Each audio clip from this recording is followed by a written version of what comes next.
নাই। আমি অধম আমার সহিত কণ্ঠ মিলিয়ে বলুন সাল্লাল্লাহু আলাইহি ওয়াসাল্লাম। ভাই পর কথা, বিদায়ী বক্তা আপনাদের পরিচিত মানুষ বেশ স্বল্প পরিসরে মজলিসে আগমন করবার ফজিলাত সহ আপনার ইমানদারিত্বের করণীয় সম্পর্কে বেশ কিছু কথা আলোচনা করছিলেন। আমার পরেও কয়েকজন বক্তা যথাসময়ে আপনাদিগের কাছে তাশরিফ নিয়ে আসবেন, মজলিসের ইতি ঘটবে ইনশাআল্লাহ। আমি একেবারেই সন্ধ্যার ভাগে কিছু বলবার নিয়াতেই উপবেশন করেছি। আমাদের এলাকার একটা নিয়ম যে সন্ধ্যা বেলায় কমজুরি বক্তা ওঠে, আর রাত যত ভারী হয় তত সুবক্তা, ভালো বক্তা, প্রধান বক্তা তারাই ওঠে। তো আমি একজন সন্ধ্যাবেলায় উঠেছি মানে আমি একজন কমজোরি বক্তা। সেই কমজোরি অক্ষম বক্তা হিসাবেই আমি মাইকের আওয়াজ যত দূর পর্যন্ত পৌঁছাচ্ছে, এই সন্ধ্যাবেলায় দুটো একটি কোরআন ও হাদিসের আলোকে নসিহত ভরা আলোচনা করবার নিয়াতেই উপবেশন করেছি। যদি মেহেরবানি করে আপনি এই সুন্দর মাজমায় এসে বসেন, অবশ্যই আলোচনা তো শুনবেন, পাশাপাশি এই মাহফিল কোরআন ও হাদিসের আলোকের এ মাহফিলে আপনি এসে বসলে পরে অবিরতভাবে আপনার আমল নামাতে আল্লাহর ফারিস্তা সওয়াব লিখবেন। বলেন না সুবহানাল্লাহ। আপনি যতক্ষণ এই মজলিসে বসবেন, আমরা এই বসে আছি, কোরআন হাদিস আলোচনা শোনা বলা চলছে, যতক্ষণ চলবে আল্লাহর ফারিস্তা আমাদের দুই স্কন্ধে থাকা যে ফারিস্তারা ভালো এবং মন্দ সবগুলো লিখে রাখেন, সওয়াব লেখক ফারিস্তা অবিরত ভাবে আমরা কোরআন শুনবো, হাদিস শুনবো, ততক্ষণ ধরে আমার আমল নামায় সওয়াব বৃদ্ধি করবেন। আর একটু মন খুলে বলুন সুবহানাল্লাহ। অতএব মাহফিলে বসলে একদিকে আমার নসিহত শোনা হবে, আমার দিনের আলোচনা শোনা হবে, অপরদিকে আমার আমল নামায় সওয়াব ভরে উঠবে। এবং বিশ্ব নবী বলেছেন, যেখানে নসিহত চলে, কোরআন চর্চা চলে, ওই মাহফিল হলো আল্লাহর জিকিরের মাহফিল। অতএব ওই আল্লাহর জিকিরের মাহফিলে যতক্ষণ মানুষরা বসে আল্লাহর জিকিরে অংশগ্রহণ করে, ততক্ষণ ওই মাহফিলটি আল্লাহর কাছে রিয়াদুল জান্নাহ তথা জান্নাতের বাগান হয়ে যায়। বলেন না সুবহানাল্লাহ। অতএব মাহফিলে বসলে আমার সওয়াব হবে, এবং এই মাহফিলে বসে কোরআন ও হাদিস শুনলে পরে আমি জান্নাতের ভিতরে বসে, জান্নাতের বাগানে বসে কিছু আলোচনা শুনবার সৌভাগ্য হবে। অতএব এই মাহফিলে এসে দুটি আলোচনা শুনবো, এটি তো আমার ঈমানি তাড়না। আমার ঈমানি তাড়নায় আমি বাড়ি থেকে বেরিয়ে দিনী মজলিসে এসে বসবো। যদিও আপনি যখন প্রধান বক্তা সুবক্তারা আসবেন সে সময় আসবেন, এটি ঠিক, কিন্তু সন্ধ্যাকালে আমি অধম আপনাদিগের কাছে এসেই যখন পড়েছি, যদি একটু মেহেরবানি করে বাড়ি ছেড়ে মজলিসে এসে বসেন, দুটি আলোচনা করবার নিয়াত নিয়েই বসেছি, আল্লাহ রাজি থাকলে দুটি আলোচনা শোনানো যাবে ইনশাআল্লাহ।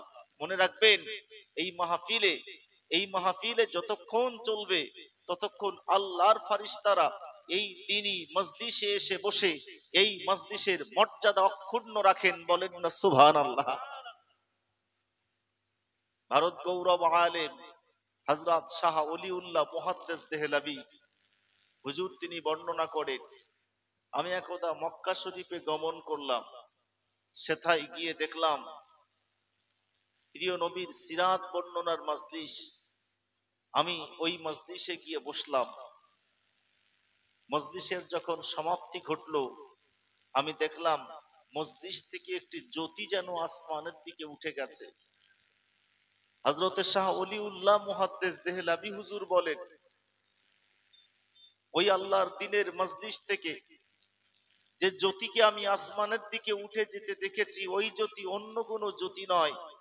আল্লাহর ফারিস্তারা ও নসিহত ভরা আলোচনা সবাই এসেছিলেন। ফারিস্তারা যখন বিদায় নিচ্ছিলেন, ফারিস্তাদিগের বিদায় নেওয়ার মুহূর্ত আমি ওলিউল্লাহ আমার স্বচক্ষে তা দর্শন করেছিলাম। একটু মন খুলে হয় না সুবহানাল্লাহ। অতএব মাহফিলে আল্লাহর ফারিস্তারা আছেন, মাহফিলের সমাপ্তিতে তারা ফিরে যান আল্লাহর কাছে। আল্লাহ সব জানেন। ফারিস্তাদেরকে জিজ্ঞাসা করেন, ফারিস্তারা কোথা থেকে আসছো?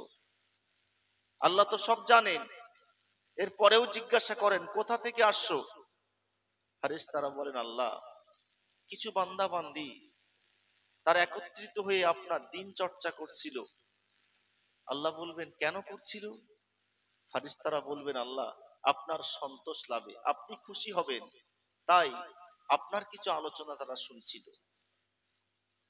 আল্লাহ বলবেন, আমার সন্তোষ লাভে যে বান্দা বান্দিরা একত্রিত হয়ে তারা আমার আলোচনা করছিল, তারা কি আমায় কখনো দেখেছে? ফারিস্তারা বলবেন, না, তা তো দেখেনি। আল্লাহ আবার জিজ্ঞাসা করবেন, ওই বান্দা বান্দিরা তারা কি আশা নিয়ে এমন কাজ করছিল? ফারিস্তারা বলবেন, নিশ্চিত তাদের আশা একটাই হতে পারে, সেটি হলো আপনার জান্নাত। তাদের কামনা একটাই, আল্লাহ আপনি তাদেরকে জান্নাত দেবেন। আল্লাহ বলবেন, ফারিস্তারা আমার এই বান্দা বান্দিরা তারা কখনো কি জান্নাত দেখেছে? ফারিস্তারা বলবেন, না, তা তো দেখবার বিষয় না, আর এখন তো দেখতে পাবেও না, তারা তো কখনো দেখেনি। মহান আল্লাহ আবার বলবেন, ফারিস্তারা তারা কিছু থেকে পরিত্রাণের আশায় কি এমন কর্ম করছিল? ফারিস্তারা বলবেন, হ্যাঁ, তারা আপনার জাহান্নাম থেকে পরিত্রাণের আশায় এমন কাজ করছিল। আপনার দিনের মজলিসে বসেছিল আপনার সন্তোষ লাভে, জান্নাতের আশায় এবং জাহান্নাম থেকে বাঁচবার আশায় তারা ওই দিনের মজলিসে বসে আপনার আলোচনা করছিল। আল্লাহ পাকের ফারিস্তা যখন এই কথা ঘোষণা দেবেন, মহান আল্লাহ পাক রব্বুল আলামিন তখন বলবেন, ফারিস্তারা আমার যে বান্দা বান্দিরা আমি আল্লাহ আমায় না দেখে তারা আমার সন্তোষ লাভে মজলিস কামনা করে আলোচনা করে, ইসলাম নিয়ে, শরিয়াত নিয়ে নসিহাত আলোচনা নসিহাত করে, এবং যারা জান্নাতে না দেখেও জান্নাতের আশা করে, জাহান্নাম না দেখেও জাহান্নাম থেকে পরিত্রাণের আশা করে, আমি আল্লাহ বলছি আমার এই বান্দা বান্দিদিগের জীবনের গোনাগুলি আমি আল্লাহ মাফ করে দিলাম। একটু মন খুলে হয় না সুবহানাল্লাহ? যে মজলিসে এলে পরে জান্নাতের বাগানে বসবার সৌভাগ্য হয়, যে মজলিসে এলে পরে আমার আমল নামায় সওয়াব বৃদ্ধি হয়, যে মাহফিলে এলে পরে ফারিস্তা দিগের সঙ্গে একত্রিত হয়ে কিছু নসিহাত শোনার সৌভাগ্য হয়, যে মজলিসে এলে পরে আমার আল্লাহ খুশি হলে ওই মজলিসের বাবারকাতে আমার গোনাহ মাফ হয়ে যায়, সেই মজলিসে আমি একজন ইমানদার গিয়ে কিছু আলোচনা শুনবো, এটি তো আমার জন্য অত্যন্ত কল্যাণকর। এ তো আমার আল্লাহ নিজেই জানিয়ে দিয়েছেন যে বান্দা বান্দির কাছে, ইমানদার দিগের কাছে নসিহাত করা, তাদের কাছে নসিহাত করা, ওয়াজ করা, এটি অত্যন্ত কল্যাণকর। সেটি আমার আল্লাহ কোরআন দিয়ে আমার নবীর কাছে এ আয়াতে কারিমা প্রেরণ করলেন। আমার আল্লাহ পাক বললেন, ওয়াযাক্কির ফাইন্না যিকরা তানফাউল মুমিনিন, হে আমার হাবিব আপনি উপদেশ প্রদান করুন, কেননা উপদেশ ইমানদার দিগের জন্য অত্যন্ত কল্যাণকর। বলেন না সুবহানাল্লাহ? উপদেশ দেওয়াটা ইমানদারদের জন্য কল্যাণকর। আমি যদি ইমানদার হই, আমার ভিতরে এক বিন্দু এক চিলতে ঈমান যদি থেকে থাকে, তাহলে উপদেশ শ্রবণ করাটা আমার জন্য কল্যাণকর। দিন শোনাটা, ইসলাম শোনাটা, কোরআন শোনাটা, হাদিস শোনাটা আমার জন্য অত্যন্ত কল্যাণকর। অতএব সেই কল্যাণের মাহফিল তো এটি, যেখানে উপদেশ দেওয়া হয়, নসিহাত করা হয়। আর উপদেশ নসিহাত যতই শুনবো ততই আমার ঈমান বলিষ্ঠ হবে, যতই আমি নসিহাত শুনবো ততই আমার ঈমান পরিপক্ক হবে। বলেন না সুবহানাল্লাহ? সম্মানিত ঈমানওয়ালা মুসলমান, মনে রাখুন ও আল্লাহর বান্দা বান্দি, ভালো করে মাথায় রাখুন, আমার আল্লাহ পাক রব্বুল আলামিন মানুষ সৃষ্টি করলেন, পৃথিবীতে পাঠিয়ে দিলেন। আমরা পৃথিবীতে এলাম, আমার আল্লাহ পাক রব্বুল আলামিন যুগে যুগে কালে কালে নবী রাসূলগণকে পাঠিয়ে দিলেন, যাতে এই মানুষগুলি আমার আল্লাহর পথে আমার আল্লাহ পাকের রাস্তায় বলিষ্ঠ আকারে থাকতে পারে, শরিয়াতের মানদণ্ডে জীবন সাজিয়ে আমার আল্লাহ পাকের রাজি খুশি করবার রাস্তা ধরতে পারে। এজন্য যুগে যুগে কালে কালে আমার আল্লাহ পাক রব্বুল আলামিন নবী রাসূলগণ পাঠিয়ে দিলেন।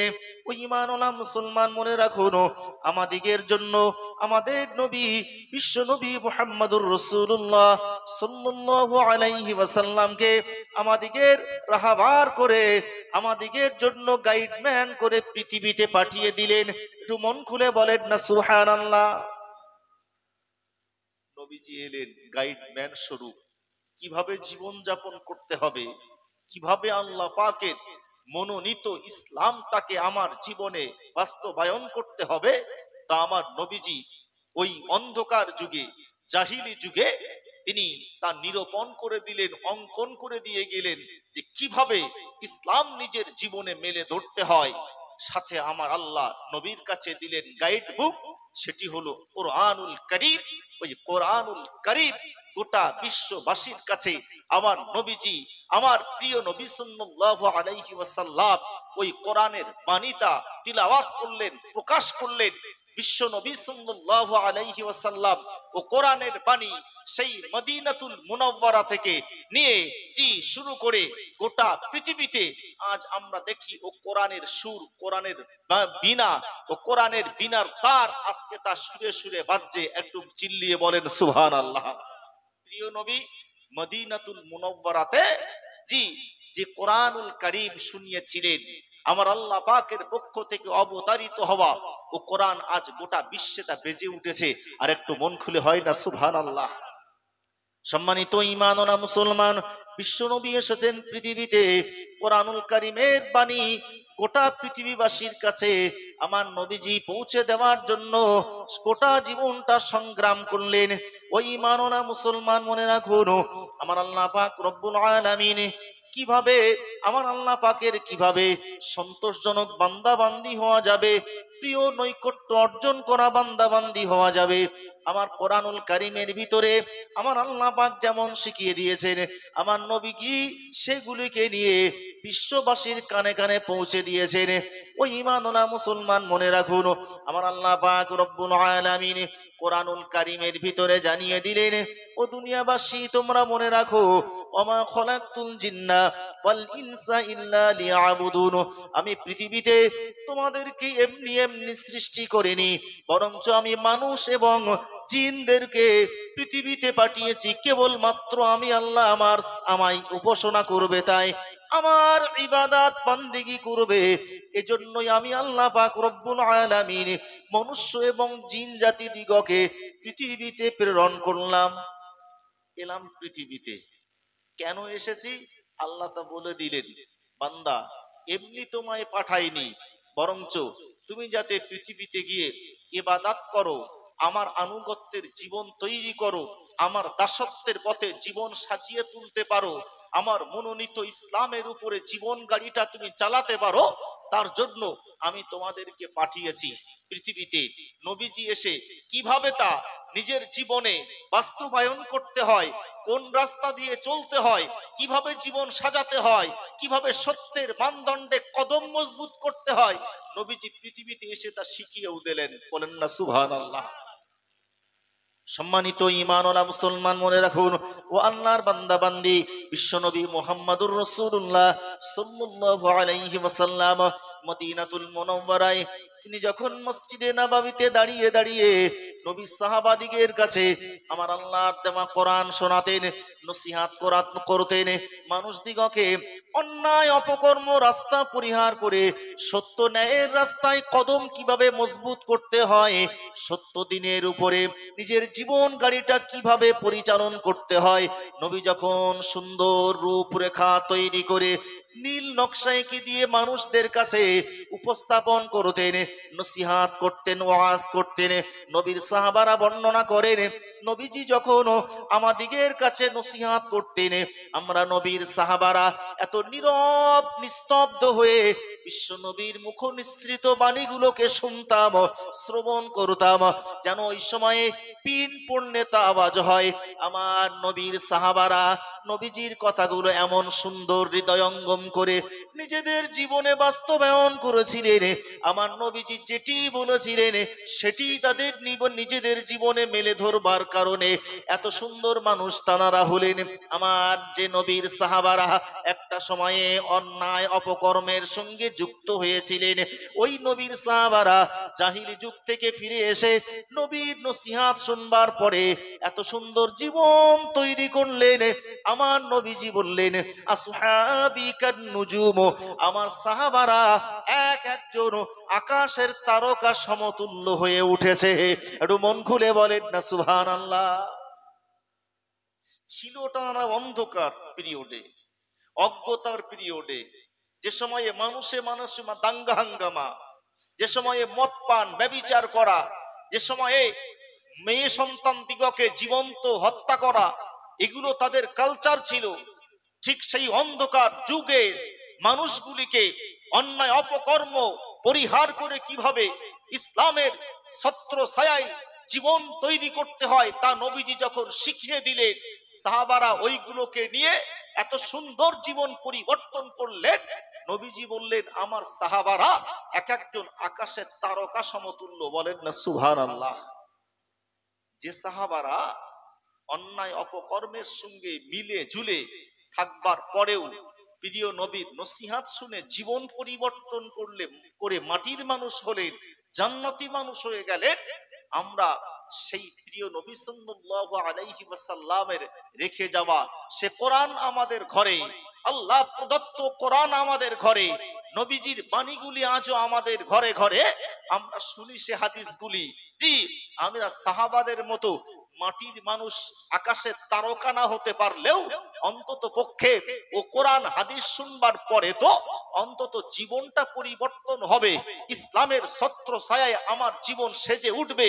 আমি একজন কোরআনের দেখানো পথ অনুযায়ী আল্লাহ পাকের উপযুক্ত আবেদ হব। আমি আল্লাহ পাকের প্রিয়তা অর্জন করে, আল্লাহর নৈকট্য অর্জন করে সত্য সত্যই ইসলামের মানদণ্ডে আমার জীবনটা আমি মজবুত করব। এ তো আমার, জি, আমি তো করতেই পারি, শুধু দরকার একটা বলিষ্ঠ নিয়াত, একটা মন তৈরি করার দরকার, আর কিছু না। যে না, সাহাবারা পেরেছিলেন, আমিও মানুষ, আমি পারবো নাটা কেন? আমার জীবনে যে সমস্ত অন্যায় অপকর্ম আছে আমি দূর করব। আমি চলতে ফিরতে উঠতে বসতে আমার আল্লাহর স্মরণ আমার মাথায় সর্বদা রেখে আমি আল্লাহ পাকের জন্য ইবাদত বান্দিগিতে আত্মনিয়োগ করব। এ একটা দৃঢ় মানসিকতা আমি আপনি যদি গ্রহণ করি সম্ভব। আজান হচ্ছে?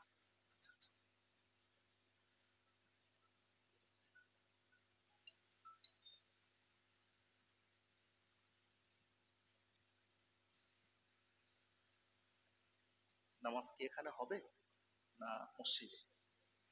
আচ্ছা আচ্ছা, কটায় নামাজ মসজিদে? ও আচ্ছা,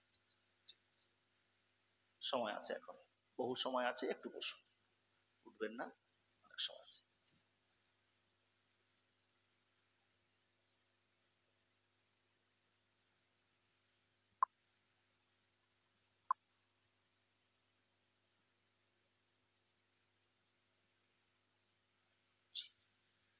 যে কথা বলছিলাম, জি, প্রিয় নবী সাল্লাল্লাহু আলাইহি ওয়াসাল্লামের সাহাবারা মাটির মানুষ হলেন, সত্য সত্যই একজন এক একজন আল্লাহ পাকের উপযুক্ত আবেদ হলেন। সেই মানুষগুলি, জি, আল্লাহর প্রিয়তা লাভ করেছেন। আমরাও, জি, ইচ্ছা করলে, মন তৈরি করলে জীবনে যে সমস্ত অন্যায় অপকর্মগুলোকে আমার জীবনে আমি জায়গা দিয়েছি তা আমি দূর করতে পারি, শুধু দরকার একটা ইচ্ছা শক্তি। আমি 2024 সালের অন্তিম লগ্নে 2025 সাল আসতে চলেছে, এটা নিয়াত করি যে আমি আমার জীবনে আমি মার্ক করে করে দেখি কোন কোন অপরাধগুলি আমার জীবনে ঢুকে আছে। আমি সেই লিস্টগুলো করে একটা একটা চিকে মারি যে 2025 সালে এই অন্যায়গুলো আর করব না, জীবনে আর করব না। এরকম একটা বদ্ধ নিয়াত আমি আপনাকে করবার অনুরোধ করব। কিছু কিছু নতুন নতুন সিদ্ধান্ত ইসলামের আলোকে জীবন সাজিয়ে তুলবার জন্য নিতে হয়। নতুন বছরে আমি এই অন্যায়গুলো এবছরে আর করব না, এই ভালো কাজগুলো এবছরে করব। আমি 5 ওয়াক্ত নামাজ পড়ি না, এবার থেকে পড়ব। আমি জি 5 ওয়াক্ত পড়ি কিন্তু তাহাজ্জুদটা পড়ি না, তাহাজ্জুদটা পড়ব। আমি আউয়াবিনের নামাজটা এবছর থেকে শুরু করব। ঠিক এইরকম একটা নিয়াত নিতে হয় একটা সময়ে। জি নিয়াত যদি আমি না করা অভ্যাস করি, ওই যেভাবে চলছে চলতে চলতে একদিন হঠাৎ জীবন নিভে যাবে, অন্ধকার কবরে আমায় একা থাকতে হবে। সেদিন মনে হবে যদি কিছু করে আসতাম, কিন্তু ওই মনে করা বেকার হবে। সম্মানিত ঈমানওয়ালা মুসলমান মনে রাখুন, ও আল্লাহর বান্দা বান্দি ভালো করে মাথায় রাখুন, কবরে আমাদের যেতে হবে। কবর নামক জেলখানায় আমাদের সবাইকে চলে যেতে হবে। নির্জন অন্ধকার কবরে, কবরে আমায় আপনায় একা একা থাকতে হবে। ও আল্লাহর বান্দা বান্দি, থাকবে না সেখানে কোনো বাতি, সেই ঘরে কোনো রকমের দাঁড়ানো যাবে না, বসা যাবে না। ঠিক এইরকম একটা পরিবেশে ঘুটঘুটে অন্ধকার, সেই জায়গায় আমায় একা একা থাকতে হবে। ও আল্লাহর বান্দা বান্দি, প্রিয় নবী মুহাম্মদুর রাসূলুল্লাহ সাল্লাল্লাহু আলাইহি ওয়াসাল্লাম, আমার আল্লাহ পাক রব্বুল আলামিনের নবী জানিয়ে দিয়েছেন, ও দুনিয়াবাসী মনে রাখো, আল কবরু কবরুম মিন রিয়াদিল জান্নাহ ওয়াল কবরু হুফারুম ফিন্নার। একটি কবর হবে জাহান্নামের গাড্ডা, জাহান্নামের গর্ত। আর একটি কবর যারা ঈমানদার আল্লাহওয়ালা বান্দা বান্দি হবে, আল্লাহ সজ্জন বান্দা বান্দি হবে, আমার নবীজির আদর্শ মোতাবেক জীবন সাজানো বান্দা বান্দি হবে, এরা যখন কবরে যাবে এদের জন্য কবর হবে আল্লাহর রিয়াদুল জান্নাত তথা জান্নাতের বাগান। একটু মন খুলে বলেন না সুবহানাল্লাহ। ওই অন্ধকার কবরে আমায় যেতে হবে, যাওয়ার পরে মনে হবে আর একটু ভালো কাজ যদি করে আসতাম, আর যে অন্যায়গুলো আমার জীবনে হয়ে আছে, আমি যে অন্যায়গুলো করতাম যদি না করতাম তবে কতই না ভালো হতো। কিন্তু ভাই, কবরে যাওয়ার পরে ওই চিন্তা যতই করি আর ওই কথা যতই স্মরণ করি যে আর একটু যদি ভালো করে আসতাম, ও চিন্তার কোনো অর্থ হবে? কবরে যাওয়ার পরে চিন্তা করে কোনো লাভ হবে? সম্মানিত ঈমানওয়ালা মুসলমান, বিশ্বনবী মুহাম্মদুর রাসূলুল্লাহ সাল্লাল্লাহু আলাইহি ওয়াসাল্লাম সাহাবাদিগকে নিয়ে একটি কবরের ধারে চলে গেলেন। আমার নবীজি জিজ্ঞাসা করলেন, ও সাহাবারা, এই কবরবাসী দিগের করুণ হালাত তোমরা কি জানো? নবী সাহাবারা বললেন, আল্লাহু ওয়া রাসূলুহু আ'লাম। ইয়া রাসূলুল্লাহ, ইয়া হাবিবাল্লাহ, না না, কবরবাসী দিগের করুণ হালাত আমরা তো জানি না, আপনি তো ভালো জানেন, আমার আল্লাহ ভালো জানেন। আমার আল্লাহর নবী বললেন, সাহাবারা মনে রাখো, কবরবাসীরা কেঁদে কেঁদে পাগল হয়ে যাচ্ছে, কেঁদে কেঁদে চোখের পানি ফুরিয়ে আসছে। রব্বুল আলামিন আল্লাহ, একবার দুনিয়াতে যাওয়ার সুযোগ দাও আল্লাহ, দুনিয়ায় গিয়ে কি রূপে আপনার ইবাদত বান্দেগি করতে হয় দেখিয়ে দেব আল্লাহ, আমাকে একবার দুনিয়াতে যাবার সুযোগ করে দিন আল্লাহ।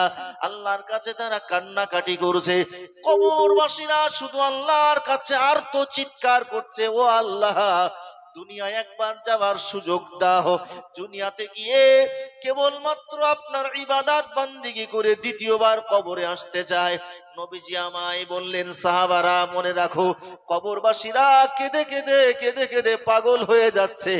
না না না, কবরবাসী দিগের কোন ফরিয়াদ আমার আল্লাহ গ্রহণ করে কবরবাসী দিগকে দ্বিতীয়বার দুনিয়ায় আসবার সুযোগ দেবেন না। বরঞ্চ আমার আল্লাহ পাকের নবী বললেন, কবরবাসীরা কেঁদে কেঁদে চোখের পানি ফুরিয়ে চোখ দিয়ে রক্ত বেরিয়ে আসলেও আমার আল্লাহর কোনো দয়া হবে না। ওই ঈমানওয়ালা মুসলমান, সেদিন কবরে গিয়ে এত কান্নাকাটি করে কোনো লাভ হবে না যে দুনিয়ায় একবার সুযোগ নিয়ে ভালো করে ইবাদত করে আসি। না না না, সেদিনের কান্নায় আমার আল্লাহ দ্বিতীয়বার সুযোগ দেবেন না। সুযোগ আমার রয়েছে যতদিন আমার প্রাণ রয়েছে, আমি যতদিন পৃথিবীতে বেঁচে আছি, এই বেঁচে থাকা পর্যন্ত আমার সুযোগ। ও আল্লাহর বান্দা বান্দি, অতএব আমার আল্লাহ পাক আমাদের পৃথিবীতে পাঠানোর উদ্দেশ্য সম্পর্কে পাকে বললেন, ওমা খলাকতুল জিন্না ওয়াল ইনসা ইল্লা লিয়াবুদুন। ও দুনিয়াবাসী মনে রাখো, আমি আল্লাহ তোমাদেরকে পৃথিবীতে পাঠিয়েছি কেবলমাত্র আমার ইবাদত বান্দেগি করবার জন্য। অতএব আমি আপনি যদি মনে করি আমার আল্লাহর নৈকট্য অর্জন করে, আমার আল্লাহর প্রিয় হয়ে, আমার আল্লাহ পাকের দাসত্বের জীবন তৈরি করে কবরে যাওয়ার পরে কবরটা আমার জন্য যেন জান্নাতের বাগান হয়ে যাক, তবে তো আমার নিয়াত করতে হবে অন্যায় অপকর্ম পরিহার করে আমার আল্লাহর পথে, আমার আল্লাহর ভালো ইবাদত বান্দেগি করা, ভালো আবেদ উপাসনাকারী আমায় বানতে হবে, ভালো উপাসনাকারী হতে হবে। উপাসনাকারী, ভালো ইবাদতকারী আমি আপনি যদি হতে চাই, তবে আমায় নামাজ পড়া লাগবে। ও আল্লাহর বান্দা বান্দি, ইবাদত করার প্রথম নম্বর বড় ইবাদত, সেটি হলো নামাজ। আমার আল্লাহ পাকের নবী যখন মেরাজে রাতে গেলেন, আল্লাহর সঙ্গে কথোপকথন করলেন, মহান আল্লাহর সঙ্গে আমার আল্লাহ পাকের নবীর যখন জিয়ারাত হলো, কথোপকথনের পরে নবী যখন ফিরে আসছিলেন, আমার আল্লাহ পাক রব্বুল আলামিন এই উম্মতের উপরে 50 ওয়াক্ত নামাজ ফরজ করেছিলেন। নবী মুসা আলাইহিস সালামের সঙ্গে দয়ার নবীর সাক্ষাৎ হয়ে যায়। ও নবী, আপনার প্রভু আপনার উম্মত দিগের জন্য কি ফরজ করেছেন? দয়ার নবী মুহাম্মদুর রাসূলুল্লাহ সাল্লাল্লাহু আলাইহি ওয়াসাল্লাম বলেছিলেন, ও নবী মুসা মনে রাখুন, আমার আল্লাহ পাক আমার উম্মত দিগের জন্য 50 ওয়াক্ত নামাজ ফরজ করেছেন। আমার আল্লাহ পাকের নবী মুসা বলেছিলেন, ও নবী আপনি আপনার আল্লাহর কাছে ফিরে যান, আপনার প্রভুর কাছে ফিরে যান, গিয়ে বলুন আমার উম্মতেরা 50 ওয়াক্ত নামাজ সঠিকভাবে আদায় করতে পারবে। আমি তা বিশ্বাস করি না। আপনি অন্তত পক্ষে আপনার প্রভুর কাছ থেকে একটু দয়া করে নামাজটা কমিয়ে নেন, নামাজের ওয়াক্তটা একটু কমিয়ে নেওয়ার ব্যবস্থা করুন। আমার আল্লাহ পাকের নবী আল্লাহর কাছে ফিরে গেলেন, ও রব্বুল আলামিন, আল্লাহ আমার উম্মতেরা দৈনন্দিন 24 ঘন্টায় 50 ওয়াক্ত নামাজ কিরূপে আদায় করবে? আমার উম্মত দিগের উপরে বড় ভারী হয়ে যাবে। আপনি একটু দয়া করে উম্মত দিগের উপর থেকে নামাজটা কমিয়ে দিন। আমার আল্লাহ পাক রব্বুল আলামিন আমার নবীজির কথা শ্রবণ করে আমার এই উম্মত দিগের জন্য আমার আল্লাহ পাক রব্বুল আলামিন 50 থেকে 25 ওয়াক্ত মাইনাস করে 25 ওয়াক্ত নামাজকে বহাল করলেন। ফিরে আসছে নবী মুসা বললেন, কত ওয়াক্ত হয়েছে? আল্লাহ 25 ওয়াক্ত করেছেন। নবী মুসা বললেন, আবার ফিরে যান আল্লাহর কাছে। গেল, আল্লাহ 25 ওয়াক্তও পারবে না, আমার উম্মতদের জন্য একটু দয়া করুন। আল্লাহ বললেন, তবে 10 ওয়াক্ত ফরজ। নবীজি ফিরে আসছিলেন, নবী মুসা আবার ফিরিয়ে দিলেন, আপনি যান। আল্লাহ যখন কমিয়ে দিচ্ছেন আপনার উম্মতের উপর থেকে এই বোঝা কিছুটা কমিয়ে নেওয়ার জন্য, আপনি আবার যান। নবীজি আবার গেলেন, আল্লাহ আমার উম্মতেরা দুর্বল হবে, শারীরিক দুর্বল, ইমানে দুর্বল, এই উম্মত দিগের উপরে আপনি 10 ওয়াক্তটাও চাপাবেন না, আর একটু কম করুন। মহান আল্লাহ বললেন, নবী আপনার উম্মত দিগের উপরে 50, 25, 10 নয়, 5 ওয়াক্ত নামাজ ফরজ করলাম। নবীজি বললেন, আমি এতেই সন্তুষ্ট। বলেন সুবহানাল্লাহ। আল্লাহ বলেছিলেন, হে নবী, আপনি যখন এর উপরে সন্তুষ্ট বলছেন, আমি আল্লাহ বলছি আপনার যে উম্মতেরা এই 5 ওয়াক্ত নামাজটাই সুনিপুণ ভাবে আদায় করবে, আমি আল্লাহ শুরুতে যে 50 ওয়াক্ত নামাজ ফরজ করেছিলাম, 5 ওয়াক্ত নামাজ পড়বার বিনিময়ে ওই 50 ওয়াক্ত নামাজের সওয়াব তাদের আমলনামায় দিয়ে দেবো। আর একটু মন খুলে হয় না সুবহানাল্লাহ? সম্মানিত ঈমানওয়ালা মুসলমান ও আল্লাহর বান্দা বান্দি, আমার আল্লাহ কত দয়াবান, কত মহান, কত দয়ালু আমার আল্লাহ, কত মেহেরবান আমার আল্লাহ। আমি 5 ওয়াক্ত নামাজ আদায় করব, আর আমার আল্লাহ পাক রব্বুল আলামিন 50 ওয়াক্ত নামাজের সওয়াব আমাদের আমল নামায় দিয়ে দেবেন। ওই ঈমানওয়ালা মুসলমান মনে রাখুন, অতএব ওই নামাজ আমায় আদায় করা লাগবে সুনিপুণ ভাবে, সুন্দর ভাবে। নামাজ আমি কাজা করতে পারবো না। দয়ার নবী মুহাম্মদুর রাসূল রাসূলুল্লাহ সাল্লাল্লাহু আলাইহি ওয়াসাল্লাম বললেন, আমার মেরাজ হয়েছিল, আল্লাহর সঙ্গে কথোপকথন হয়েছিল 27শে রজব মেরাজের রাতে। আর আমার উম্মতেরা যখন নামাজে দাঁড়িয়ে যায়, আমি আল্লাহর নবী জানিয়ে দিলাম এই নামাজটাই হলো আমার উম্মত দিগের জন্য মেরাজ। দয়ার নবী আমায় বললেন, আসসালাতু মিরাজুল মুমিনি, ঈমানদার দিগের জন্য, মুমিনের জন্য নামাজ হলো আল্লাহর সঙ্গে কথোপকথনের মাধ্যম। একটু মন খুলে বলেন না সুবহানাল্লাহ। নামাজটা হলো কথোপকথনের মাধ্যম। আমি আপনি যখন নামাজে দাঁড়াই আল্লাহর সঙ্গে কথা বলি। কিভাবে বলি? মহান আল্লাহ সান্নিধ্য অর্জনের জন্য আমি আপনি যখন নামাজে দাঁড়িয়ে যাই, তখন আমি সানা পড়লাম, আউযুবিল্লাহ বিসমিল্লাহ পড়লাম, সূরা ফাতিহা যখন শুরু করলাম, সূরা ফাতিহার প্রথম শব্দ আলহামদু, এই অর্থ হলো প্রশংসা।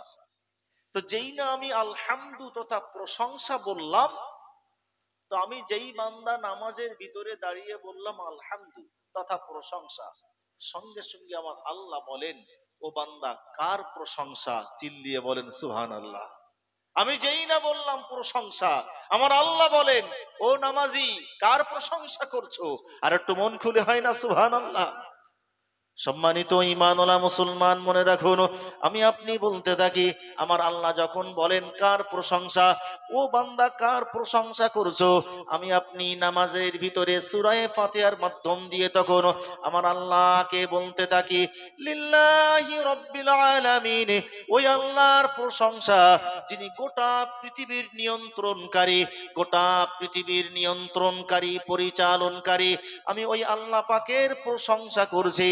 ও বান্দা বান্দি, মনে রাখুন, শুধু এতটুকুই নয়, বরঞ্চ আমি নামাজের ভিতরে সূরা ফাতিহার মাধ্যম দিয়ে আরো বলতে থাকি, মা আর রহমান আর রহিম, আমি ওই আল্লাহ পাকের প্রশংসা করছি যিনি অতীব দয়ালু এবং কৃপাবান। ওই আল্লাহর প্রশংসা আমি করছি যিনি অতীব দয়ালু এবং কৃপাবান, যিনি এই পৃথিবীতে আমি পাপ করলেও, অন্যায় করলেও আমার উপরে মহান আল্লাহ দয়া করা থেকে ত্রুটি করেন না। কত অন্যায় করছি, কিন্তু আমার আল্লাহ আমার জীবন ধারণের জন্য যে উপকরণ গুলো পৃথিবীতে দিয়েছেন, এই ফ্রি অফ কস্টে অক্সিজেনের ব্যবস্থা করেছেন, একটা বীজ পুতলে 100 ধান আমায় দেন। আমি কত আমার জন্য মহান আল্লাহ কত নিয়ামত রাজি দিয়ে পৃথিবী ভরপুর করেছেন।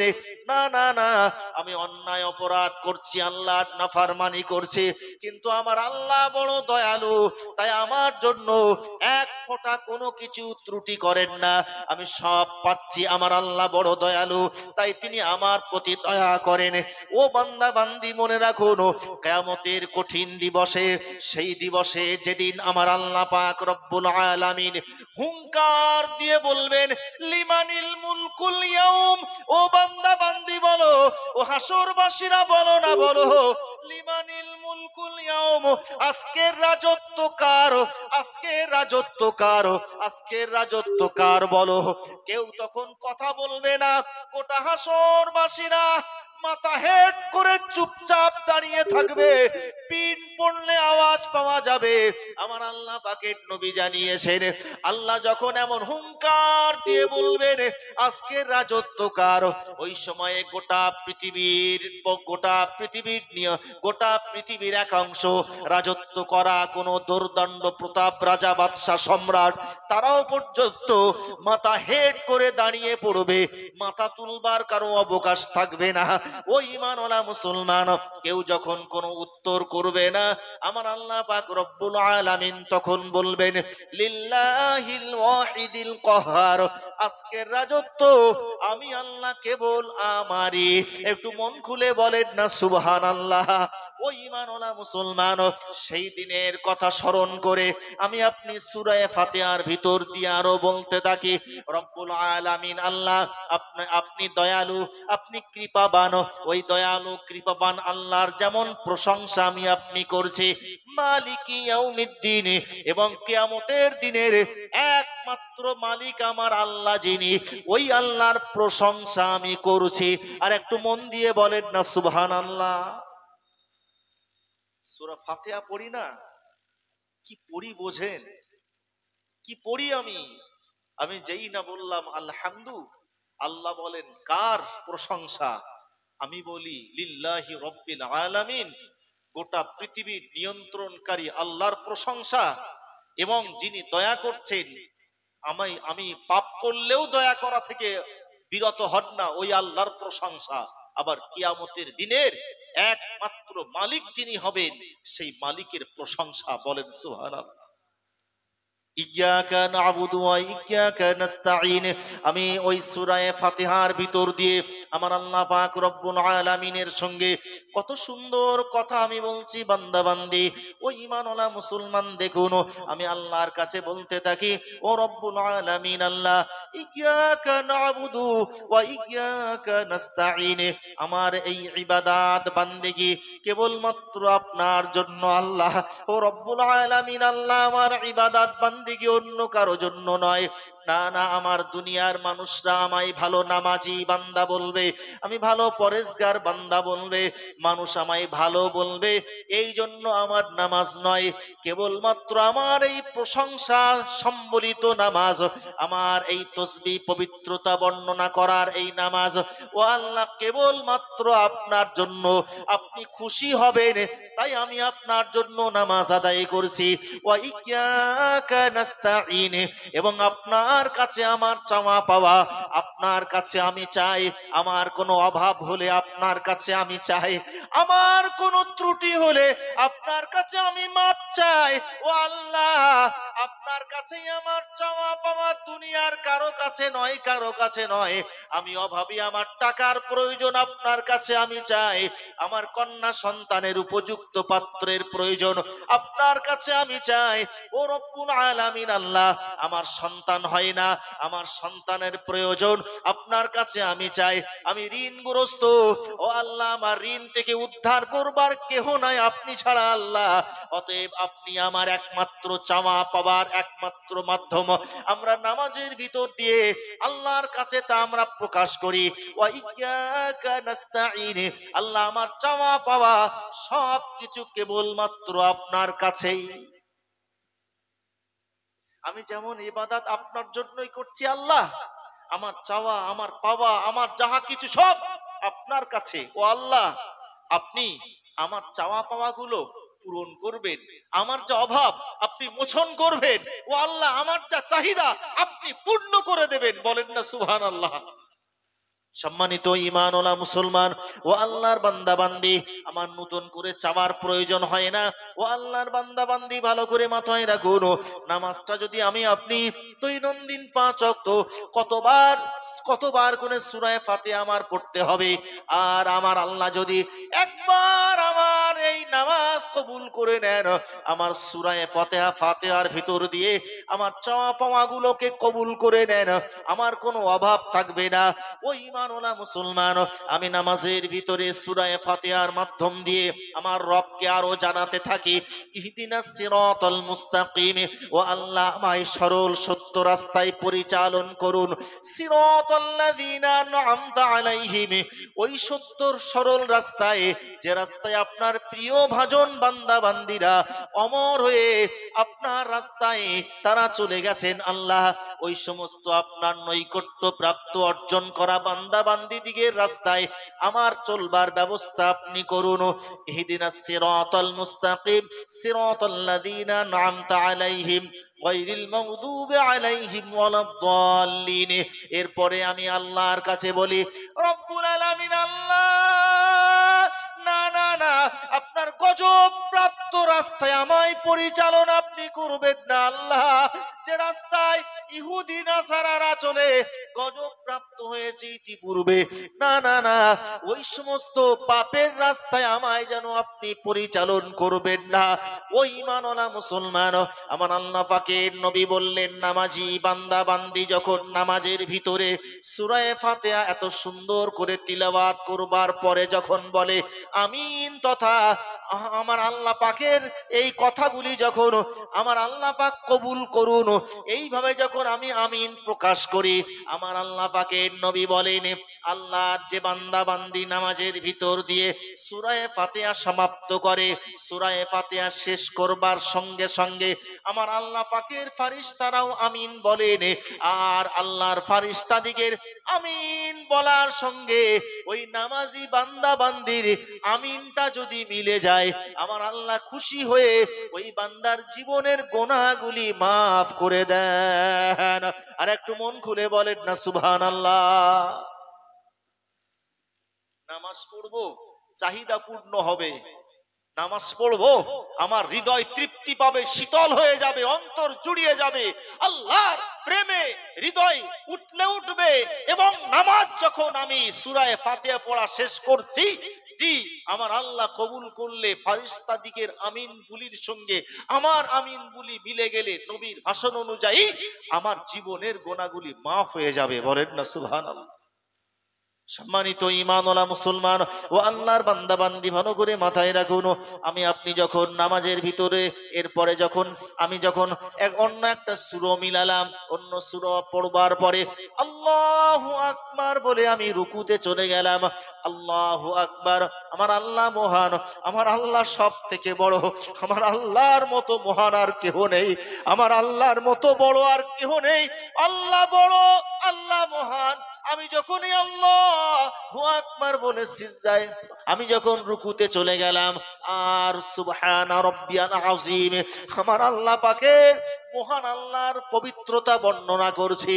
আমি যখন সামিআল্লাহু লিমান হামিদা বলে আবার দাঁড়িয়ে পড়লাম, দাঁড়িয়ে গিয়ে যখন আমি বললাম রব্বানা লাকাল হামদ, ও রব্বুল আলামিন, আল্লাহ আমার এই প্রশংসা কেবল আপনার জন্য, রব্বানা লাকাল হামদ, ও আল্লাহ আমার এই প্রশংসা কেবল মাত্র আপনার জন্য।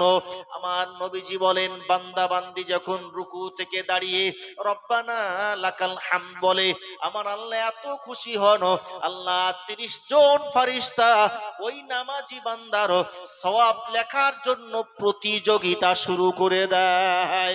আর একটু মন খুলে বলেন না সুবহানাল্লাহ।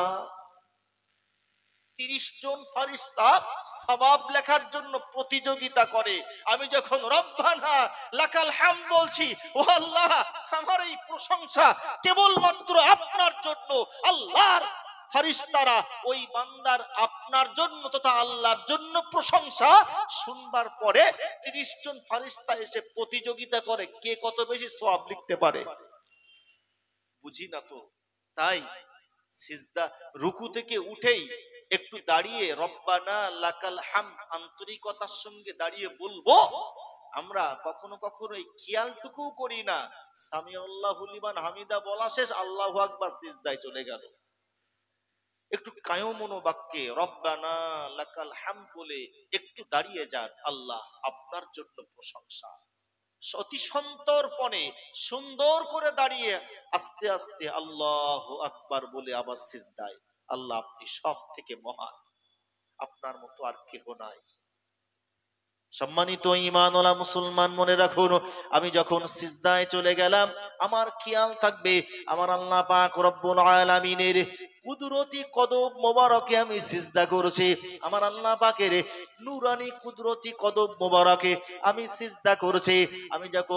আমি যখন সুবহানা রাব্বিয়াল আ'লা, আমার আল্লাহ পাক রব্বুল আলামিনের মহান আল্লাহর পবিত্রতা বর্ণনা করি, আমি যখন সিজদায় মাথা টেকিয়ে এই জমিনে যখন মাথা দিয়ে আল্লাহর কুদরতি কদমে মাথা টেকিয়ে মনে করে আমি যখন সুবহানা রাব্বিয়াল আ'লা তিলাওয়াত করি, আমার আল্লাহ এতটা খুশি হন।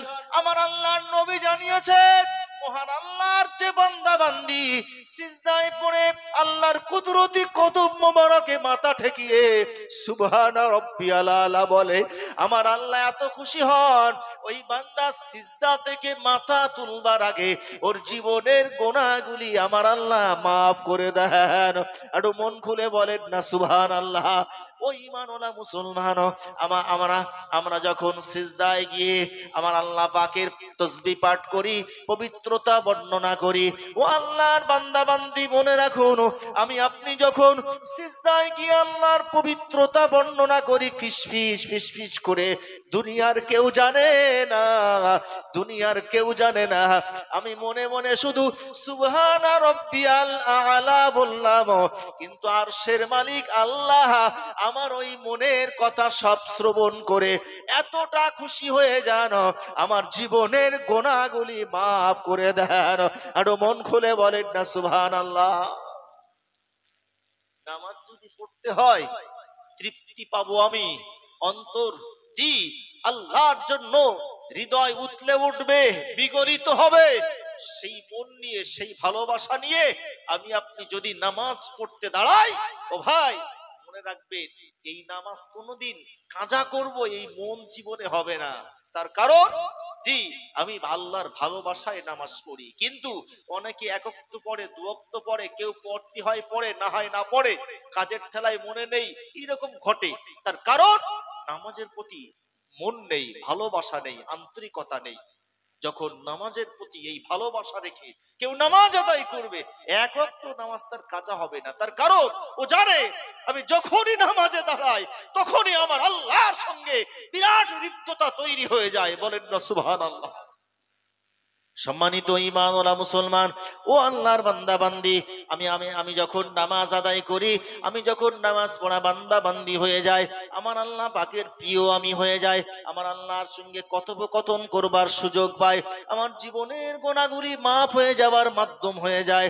আমার আল্লাহ পাকের নবী হাদিস পাকে জানিয়ে দিয়েছেন, দয়ার নবী মুহাম্মদুর রাসূলুল্লাহ সাল্লাল্লাহু আলাইহি ওয়াসাল্লাম জানিয়েছেন, মান হাফাজা আলাইহা কানাত লাহু নূরাও ওয়া বুরহানাও ওয়া নাজাতান ইয়াউমাল কিয়ামা। আমার আল্লাহ পাকের নবী জানিয়ে দিয়েছেন, ও দুনিয়াবাসী মনে রাখো, যখন কোনো বান্দা বান্দি নামাজ আদায় করে, নামাজ তিলাওয়াত করে, নামাজ প্রতিষ্ঠা করে, জীবনে নামাজ কাজা করে না, নামাজ আদায় করে সুন্দর রূপে, আমার আল্লাহ পাকের নবী জানিয়ে দিয়েছেন, এই নামাজি বান্দা বান্দি যখন কিয়ামতের কঠিন দিবসে উঠবে, এই নামাজ ওই বান্দা বান্দির জন্য জ্যোতির্ময়ের কারণ হয়ে নাজাতের ওসিলা হয়ে যাবে। একটু মন খুলে বলেন না সুবহানাল্লাহ, আর একটু মন দিয়ে বলেন না সুবহানাল্লাহ। ও ঈমানওয়ালা মুসলমান, আমি নামাজ পড়া বান্দা বান্দি, নবীজির ঘোষণা, কিয়ামতে নামাজি বান্দা হিসাবে যদি আমি উঠতে পারি, আমার নির্ধারিত অঙ্গ প্রত্যঙ্গ থেকে জ্যোতি প্রকাশিত হবে, নূর চমক দিতে থাকবে, এবং এই নামাজ আমাদিগের জন্য নাজাতের ওসিলা হয়ে যেতে পারে। ও ঈমানওয়ালা মুসলমান, কিন্তু আমার নবীজি পরক্ষণেই বললেন, আমান লাম ইউহাফিজ লাম তাকুন লাহু নূরাও ওয়ালা বুরহানাও ওয়ালা নাজাতান ইয়াউমাল কিয়ামা ওয়া কানা মা কারুন ওয়া ফিরআউনা ওয়া হামান ওয়া উবাই ইবনে খালফ।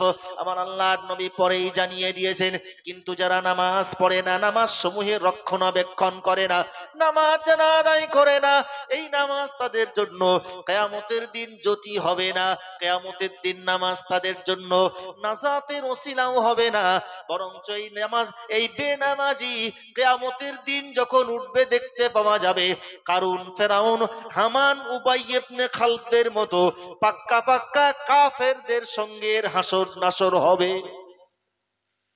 পড়তাম নামাজ, এই নামাজ পড়বার বিনিময়ে আল্লাহর নৈকট্য প্রাপ্ত বান্দা বান্দির দলে যেতাম। কিয়ামতের দিন আমার অঙ্গ প্রত্যঙ্গ দিয়ে নামাজ পড়া মানুষ হিসাবে আমার অঙ্গ প্রত্যঙ্গ দিয়ে জ্যোতি বার হতো, এবং কিয়ামতের দিন এই নামাজ আমার নাজাতের ওসিলাও হয়ে যেত। কিন্তু নামাজ পড়ি না, কিয়ামতের দিন নবীজি নিজের জবানে বলেছেন, ওয়াকানা মা কারুনা ওয়া ফিরআউনা, জি কারুন, ফেরাউন ও হামানা ও উবাই ইবনে খালফ, এই পাকা পাকা কাফেরদের নাম ধরে বললেন, এদের সঙ্গে বেনামাজির হাসর নাসর হবে।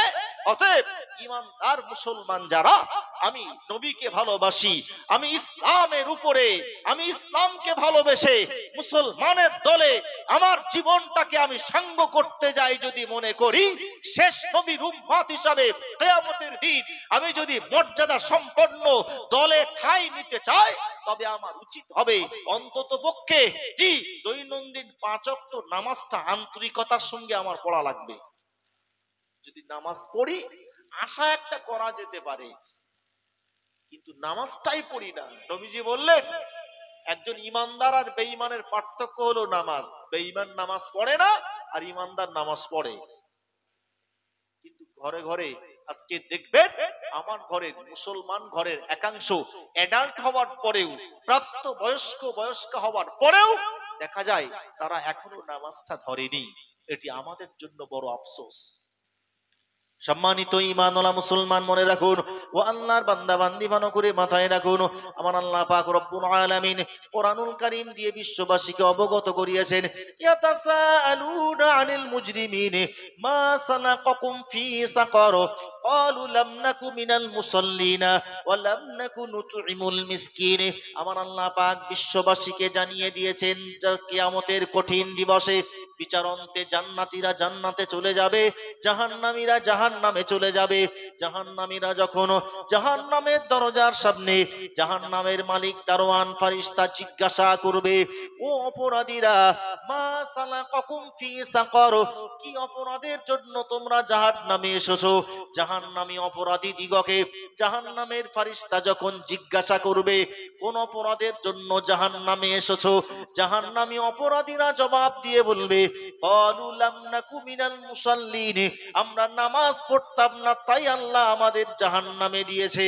ও ঈমানওয়ালা মুসলমান, দয়ার নবী মুহাম্মদুর রাসূলুল্লাহ সাল্লাল্লাহু আলাইহি ওয়াসাল্লাম জানিয়েছেন জাহান্নামীদের প্রথম জবাব যেটা হবে, নামাজ পড়তাম না তাই আল্লাহ আমাদের জাহান্নামে দিয়েছে। ও আল্লাহর বান্দা বান্দি, অতএব না না না, আমি আপনি নামাজ কাজা করতে পারি না, নামাজ আমায় পড়তেই হবে। নামাজ না পড়লে কারুন ফেরাউনের সঙ্গে হাসর নাসর হবে, নামাজ না পড়লে জাহান্নামের আগুনে জ্বলতে হবে। ও আল্লাহর বান্দা বান্দি ভালো করে মাথায় রাখুন, কিন্তু আমি একা পড়বো না, আমার পরিবারকে নিয়ে পড়বো। আমি যখন পরিবারের প্রধান, না না, শুধু আমি একা হাজী সাহেব হয়ে, আমি নামাজি সেজে, মুসল্লি সেজে একা একা আমি জান্নাতের রাস্তা ধরবো না, বরঞ্চ ওই জাহান্নামের আগুন থেকে বাঁচবার জন্য নিজে যেমন আমি আপনি নামাজ পড়বো। আমার আল্লাহ পাক জানিয়ে দিয়েছেন, কু আনফুসাকুম ওয়া আহলিকুম নারা, ও দুনিয়াবাসী, নিজে তুমি বাঁচো জাহান্নামের আগুন থেকে, আবার তোমার পরিবার পরিজন দিগকেও ওই জাহান্নামের আগুন থেকে তুমি বাঁচানোর চেষ্টা করো। অনেক দেখি আমরা হাজী সাহেব ভালো নামাজি, তসবিহ নিয়েই ঘোরে, পরেশগার লোক দেখে মনে হয় সবসময় নামাজ মসজিদে পড়ে, কিন্তু ছেলেটা 30 বছর বয়স এখনো নামাজ পড়ে না, মেয়েটার ভিতরে কোনো পর্দা নেই, বিবিটা বোরকা পড়ে না। আমরা দেখি, এগুলো অবাক হয়ে যায়। ও মনে করে আমি একাই যখন এই রাস্তা ধরেছি আমি বেঁচে গেলাম, আর যাহাই হোক গে যা। কিন্তু না, আমি একা বাঁচলেও কিয়ামতের দিন আমি বাঁচতে পারবো না। আমি একা সত্য রাস্তা ধরলে আমার পরিবার যদি জাহান্নামের রাস্তায় চলে, আমি আল্লাহর কাছে সেদিন নাজাত পেতে পারবো না, মুক্তি পাবো না। বরঞ্চ আমার নবী বলেছেন, দুনিয়াবাসী তোমরা মনে রাখো, আলা কুল্লুকুম রাঈন ওয়া কুল্লুকুম মাসউলুন আন রাইয়াতিহি, ও দুনিয়াবাসী মনে রাখো, আমি নবী জানিয়ে দিলাম তোমরা প্রত্যেকেই হলে এক একজন অভিভাবক স্বরূপ। অতএব তোমার অধীনস্থ যারাই রয়েছে, তোমার অধীনস্থ দিগক সম্পর্কে কিয়ামতের দিন তোমরা জিজ্ঞাসিত হবে। অতএব কিয়ামতের দিন আমি একজন পরিবারের প্রধান হিসাবে মহান আল্লাহ আমায় জিজ্ঞাসা করবেন, বান্দা বান্দি, তোমার পরিবারটাকে কোন পথে পরিচালন করেছো? তোমার ছেলে, তোমার মেয়ে, তোমার বিবি বাচ্চাকে কোন রাস্তায় পরিচালন করে আজ আমার সামনে দাঁড়িয়েছো? ও বান্দা বান্দি, আমি নামাজি, আমি মুসল্লি, আমি হাজী সাহেব, আমি মুসল্লি দরবেশে, কিন্তু আমার ছেলে মেয়ে, আমার বিবি বাচ্চা ইসলামের পথে চলে না, শরীয়তের ধার ধরে না। অতএব কিয়ামতের দিন আমি একজন অভিভাবক হয়ে আল্লাহর কাছে সেদিন কিন্তু নাজাত প্রাপ্ত হব না। ও ভাইরা আমার, ভালো করে মাথায় রাখুন, আমায় যেমন নিজে নামাজি হতে হবে, মুসল্লি হতে হবে, পরেশগার হতে হবে, আমার পরিবারের সদস্যা যারা, আমার পরিবারের যারা, সকলকে নামাজি বানানোর জন্য আমাকে যথারীতি ভূমিকা গ্রহণ করতেই হবে। ছেলে নামাজ পড়বে না কেন? পড়া লাগবে। পড়বা না মানে? মেয়ে নামাজ পড়ো না, সময় হয়েছে, পড়বা না মানে? কে বলেছে তোমায় তুমি পড়বা না? নামাজ তোমায় পড়া লাগবে। সম্মানিত ঈমানওয়ালা মুসলমান মনে রাখুন, আমার আল্লাহ পাকের নবী জানিয়ে দিয়েছেন, ও দুনিয়াবাসী মনে রাখো, ও দুনিয়ার পিতামাতার দল, অভিভাবকের দল, তোমরা মনে রাখো, আমি আল্লাহর নবী জানিয়ে দিলাম, মুরু আওলাদাকুম বিসসালাতি ওয়া হুম আবনাউ সাবঈ সিনিনা ওয়া দুরিবুহুম আলাইহি ওয়া হুম আবনাউ আশরি সিনিনা ওয়া ফাররিকু বাইনাহুম ফিল মাদাজি'i। আমার আল্লাহ পাকের নবী বললেন, তোমার সন্তানের বয়স যখন 7 বছর হবে, না না না, ওই 7 বছরের সন্তানকে এমনি হেলায় হারিয়ে রেখো না, বরঞ্চ ওই সন্তানকে নামাজের জন্য আদেশ করো। দয়ার নবী আমায় বললেন, 7 বছরের সন্তানকে নামাজ পড়বার জন্য আদেশ করা লাগবে। এরপরে যখন 7 থেকে 10 বছর পর্যন্ত মৌখিক প্রতি ওয়াক্তে খোঁজ খবর নিতে হবে, ও বাবা তুমি নামাজ পড়েছো, ও মা তুমি নামাজ পড়েছো কিনা। ছেলে মেয়েটাকে নামাজ পড়ানোর জন্য 3 বছর ধরে মৌখিক শুধু খোঁজ নিতে হবে, প্রত্যেক ওয়াক্তে নামাজ পড়ছে কিনা খোঁজ নিতে হবে। এরপরে 10 বছর হয়েছে, সন্তান যদি নামাজ না পড়ে, দয়ার নবী আমায় বললেন, ওয়াদরিবুহুম আলাইহি ওয়া হুম আবনাউ আশরি সিনিনা, তোমার সন্তানের বয়স যখন 10 বছর হয়েছে, না না না, আর শুধু মৌখিক বললে হবে না, নামাজ না পড়বার অপরাধে মৃদুমন্দ প্রহার তুমি করবে। বাপ হওয়া মা হওয়া অত সহজ না। সন্তান তো গরু ছাগলেও জন্ম দেয়, আমিও সন্তান জন্ম দিয়েছি, কিন্তু সন্তানকে মানুষ করতে হবে। এটা মানুষের স্ট্রাকচার নিয়ে সন্তান জন্ম নেয়, এরপরে ওকে মানুষ করতে হয়। কিভাবে করতে হয় নবীজি নীল নকশা এঁকে দিয়েছে। নবীজি বললেন, তোমার সন্তানের বয়স 7 বছর হলে নামাজ পড়বার জন্য মৌখিক তাগিদ দাও। 7 থেকে 10 বছর শুধু মৌখিক খোঁজ নাও, নামাজটা ওয়াক্তে ওয়াক্তে খোঁজ নিতে হবে পড়ছে কিনা। 10 বছর হয়েছে, নামাজ যদি না পড়ে, 10 বছর হওয়ার পরে নবীজি বললেন, কেন তুমি নামাজ পড়ছো না? তোমার সন্তান যদি নামাজ না পড়ে 10 বছর হওয়ার পরেও, আর মৌখিক বললে হবে না, পেটাই করো, মারো। নবী পাকের এই হাদিসটা আমরা কজন বাপ মা নিজের জীবনে অ্যাপ্লাই করেছি? জি, একটু ভাবতে হবে যে আমি পিতা মাতা, আমার সন্তানের বয়স 10 বছর কিন্তু নামাজ পড়ছে না তাই মেরেছি। নবীজির ওই কথাটা কজন মেনেছি? এই জন্যই তো সময়ে আমার সন্তান নামাজ পড়ে না। 10 বছরের বাচ্চা নামাজ পড়ছে না তাই মারতে বলেছে নবীজি। এখনো 10 বছরের বাচ্চাটা বড় সাবালেগ হয়নি, কিন্তু নবীজি বলেছেন নামাজ না পড়লে মারো। কেন? এই জন্যই, ওকে ওই সময়ে নামাজি বানানোর জন্য এই চেষ্টা যদি আমার থাকে, ও একদিন হয়তো প্রাপ্ত বয়স্ক হওয়ার আগেই ও নামাজ পড়তে হয় জেনে যাবে, অভ্যস্ত হয়ে যাবে, ওর অভ্যাসে পরিণত হবে। আর যখন প্রাপ্ত বয়স্ক হয়ে যাবে, ও জানবে যে আমার নামাজ পড়তেই হবে। সম্মানিত ঈমানওয়ালা মুসলমান মনে রাখুন, ও আল্লাহর বান্দা বান্দি করে মাথায় রাখুন, আমাদের বাড়ির কাছেই আমাদের চেনা পরিচিত হযরত ফজলুর রহমান দরগাপুরি রহমাতুল্লাহ আলাইহি, বসিরহাটের বড় মাওলানা আল্লামা রুহুল আমিন রহমাতুল্লাহ আলাইহির বাম হস্ত হিসাবে খ্যাতি লাভ করা হযরত ফজলুর রহমান দরগাপুরি রহমাতুল্লাহ আলাইহি, উনি ওনার ছোটবেলার কিছু ঘটনা বলেছিলেন। উনি বলেছিলেন, আমি যখন 6-7 বছরের বালক হব, ঠিক এইরকম একটা সময়ে আমি আমার খেলার সাথী দিগের সঙ্গে খেলাধুলা করতে করতে জোহরের নামাজটা কাজা হয়ে গেছে। আসরের যখন আজান হচ্ছে, সেই সময় আমি বাড়িতে চলে এলাম। আমার আম্মাকে বললাম, ও আম্মা জানো, আমায় ক্ষুধা পেয়েছে, খানা দিন। আমার আম্মা জান আমার সামনে দাঁড়িয়ে বললেন, ও বাবা ফজলুর রহমান, তুমি জোহরের নামাজ কি আদায় করেছো? আমি বললাম, না আম্মা জান, আমার জোহরের নামাজটা কাজা হয়ে গেছে।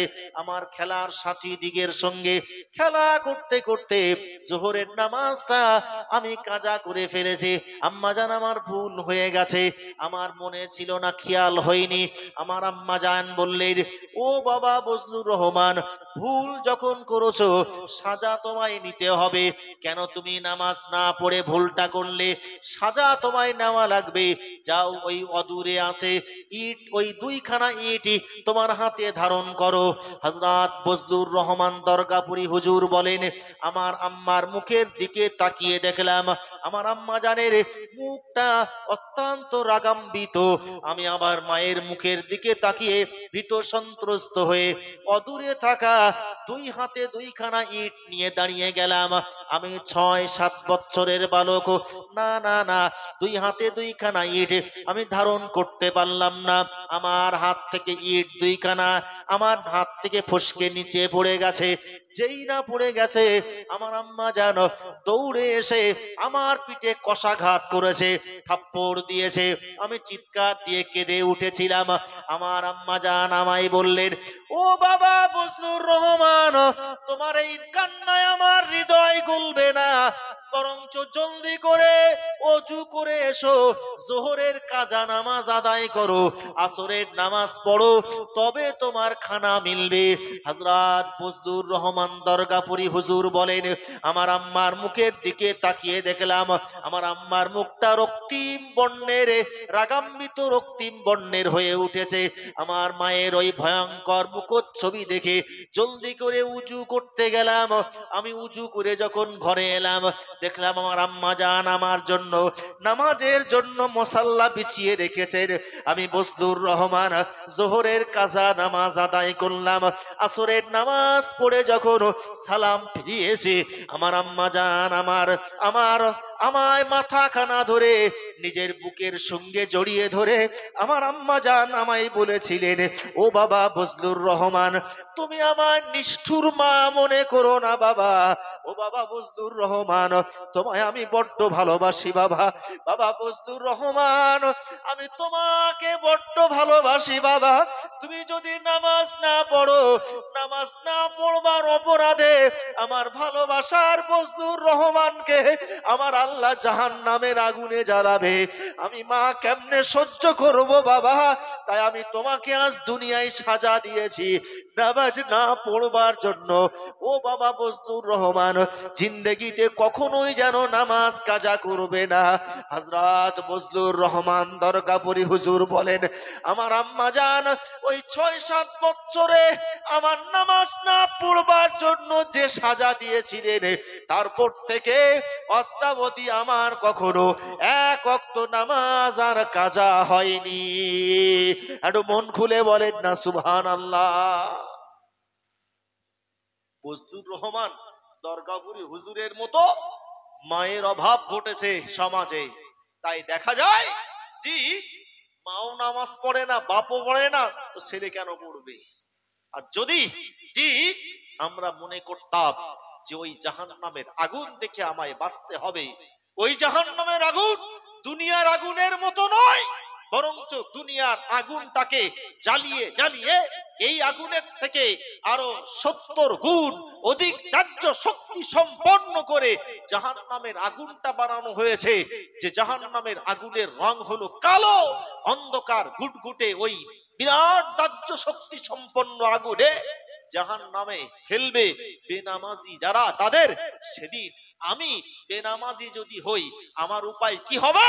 আর আমার সন্তান সন্ততি যাদেরকে আমি বড্ড ভালোবাসি, আমার ছেলেটার লাগলে আমার কষ্ট হয়, আমার মেয়েটার যদি কষ্ট পায় আমার কষ্ট হয়।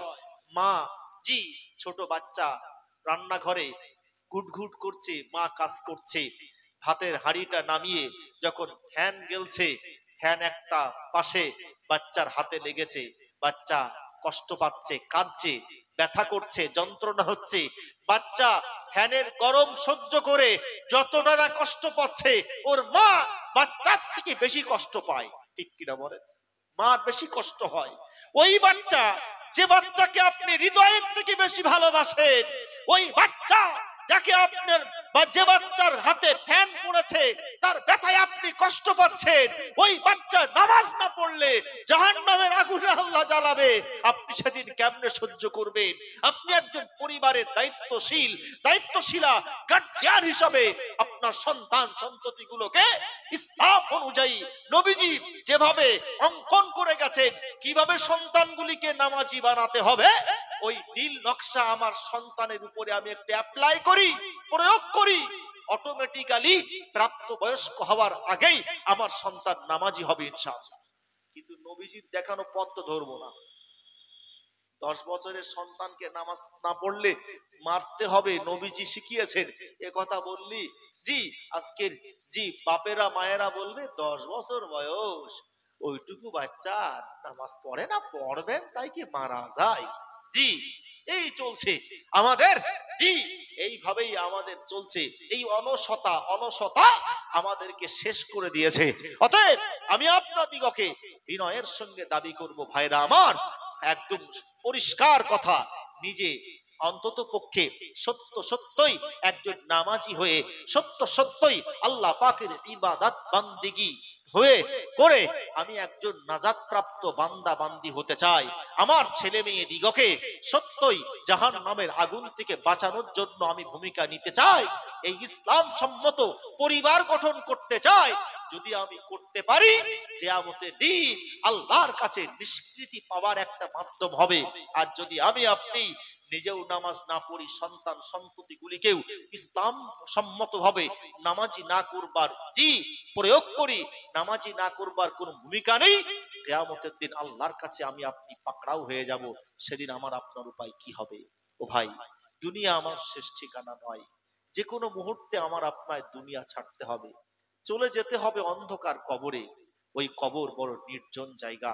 যে সন্তানের মায়ায়, যাদের জন্য আমি কত কষ্ট করছি, অ্যাসেট তৈরি করছি, যাদের জন্য আমি বিভিন্ন সম্পদ তৈরি করতে গিয়ে আমি নামাজ কাজা করছি, জি এই সন্তান আমার কবরে গিয়ে আমার উপকার করতে যাবে না।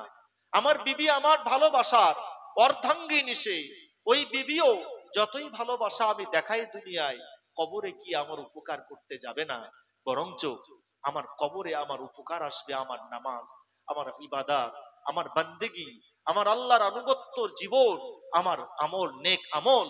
সেই নেক আমল আমি আপনি বেশি তৈরি করবার চেষ্টা করি। অন্যায় অপকর্ম আমার জীবনে যেগুলো ঢুকে আছে সেগুলো বাদ দেওয়ার চেষ্টা করি। ও ভাই, আমি আমার জীবনে যে সমস্ত অপরাধগুলি করছি ওইগুলো আস্তে আস্তে বাদ দিই। আমি দাড়ি কাটা মানুষ, আর দাড়ি কাটবো না। আমি বিড়ি খাওয়া মানুষ, আর বিড়ি খাবো না। আমি তাস খেলা মানুষ, আর তাস খেলবো না। আমি একজন ক্যারাম বোর্ড খেলা মানুষ, আর ক্যারাম বোর্ড খেলবো না।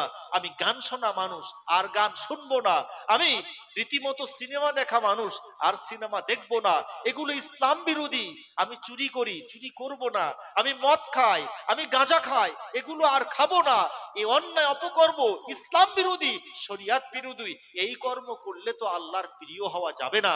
অতএব আমাকে আল্লাহর প্রিয় হয়ে কবরে যেতে হবে। যেগুলো নেক আমল, ওই নেক আমল আমায় সঞ্চয় করতে হবে। অন্যায় বদ আমলগুলো আমার জীবন থেকে আমার বাদ দিতে হবে। চেষ্টা করি না একটা একটা করে বাদ দেওয়ার? আমি চেষ্টা করলে সম্ভব হবে। শুধু একটা মন তৈরি করতে হবে যে আর নয়, অনেক হয়েছে। দুনিয়ার মায়ায় বদ্ধ হয়ে কত অন্যায় অপরাধ আমি করে ফেলেছি, আর করব না।